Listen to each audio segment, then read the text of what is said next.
এই উম্মত তো এক নেকি দিয়া জান্নাতে যাবে। কয় নেকি দিয়া? একটা নেকি দিয়া জান্নাতে যাবে এই উম্মত। অন্য উম্মতের কথা জানি না আমি, এই উম্মত এক নেকি দিয়া জান্নাতে যাবে। নবীর একটা আদর্শের কারণে জান্নাতে যাবে। সিরত মানি আদর্শ, আর এটা আমরা কদমে কদমে মুহতাজ।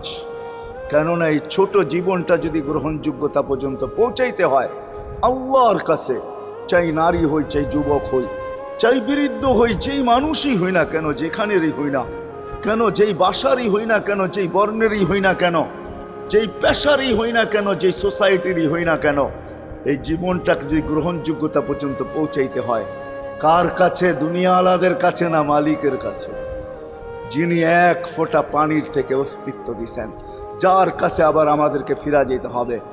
পালানের কোনো সুযোগ নাই। এই জন্যই কোরআন আমাদেরকে বোঝায় আইনাল মাফার। আল্লাহ